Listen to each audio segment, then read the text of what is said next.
Bismillahirrahmanirrahim. Assalamualaikum warahmatullahi wabarakatuh. Kami dari kelompok 3 semester 2 mata kuliah perencanaan pembelajaran sekolah dasar yang beranggotakan Alisa Dwi Lestari, Erniawati, Hani Ikmatun Nisa, Ade Raihan, Muhammad Farhan, Muhammad Rifki Al-Munajar. Baik, di sini judul pemaparan kami yaitu mengenai dasar karakteristik prinsip pemilihan perencanaan pembelajaran sekolah dasar. Pengertian perencanaan pembelajaran. Menurut Majid 2005-2008, perencanaan pembelajaran sebagai sebuah proses disiplin ilmu pengetahuan, realitas, sistem dan teknologi pembelajaran yang bertujuan agar pelaksanaan pembelajaran berjalan dengan efektif dan efisien. Menurut Koms tahun 1982, perencanaan pembelajaran adalah suatu penerapan yang rasional dari analisis sistematis proses perkembangan pendidikan dengan tujuan agar pendidikan itu lebih efektif dan efisien sesuai dengan kebutuhan dan tujuan para siswa dan masyarakatnya. Berikut mengenai perencanaan pembelajaran. Menurut Sagala 2012, terdapat beberapa prinsip perencanaan pembelajaran yang secara relatif berlaku umum. Di antaranya ada prinsip perkembangan, yang kedua prinsip perbedaan individu, ketiga prinsip minat dan kebutuhan anak, ketiga prinsip motivasi. Karakteristik perencanaan pembelajaran. Menurut Sanjaya 2013 halaman 29 sebagai berikut. 1. Perencanaan pembelajaran merupakan hasil dari proses berpikir. Yang kedua, perencanaan pembelajaran disusun untuk mengubah perilaku siswa sesuai dengan tujuan yang ingin dicapainya. Yang ketiga yaitu perencanaan pembelajaran berisi tentang rangkaian kegiatan yang harus dilaksanakan untuk mencapai tujuan.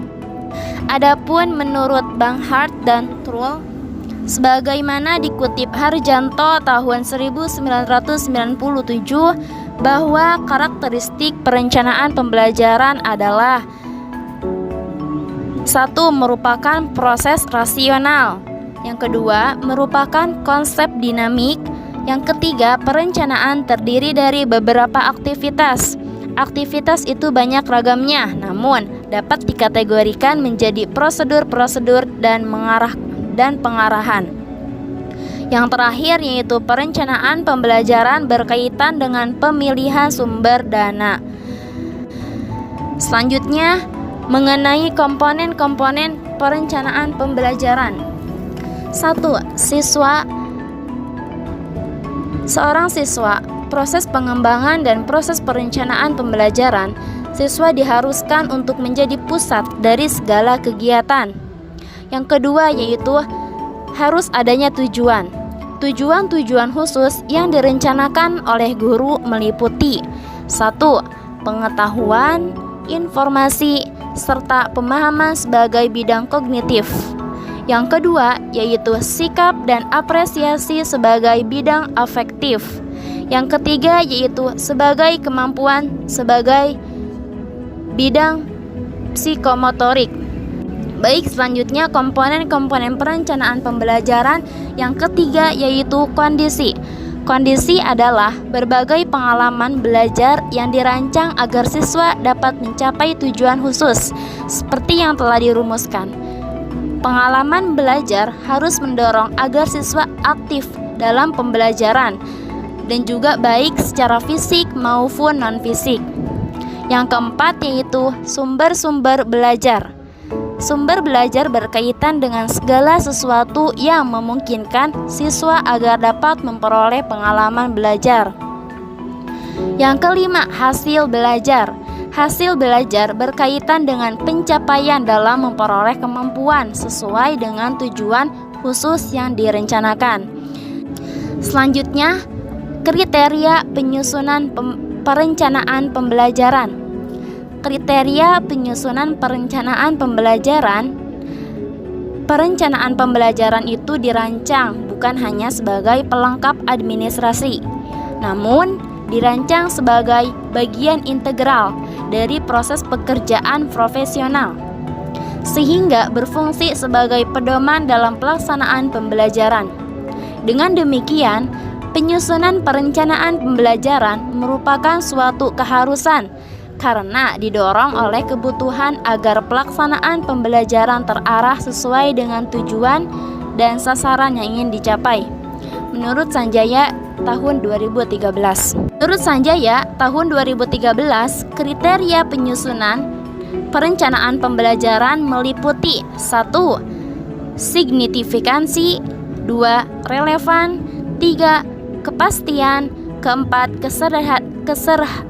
Kesederhanaan, dan yang kelima yaitu prediktif.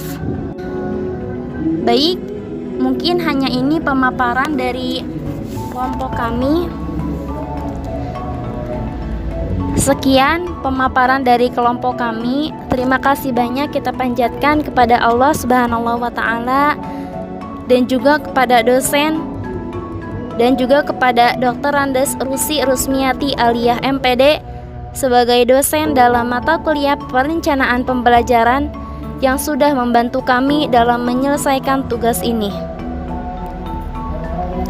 Sekian, terima kasih. Wassalamualaikum warahmatullahi wabarakatuh.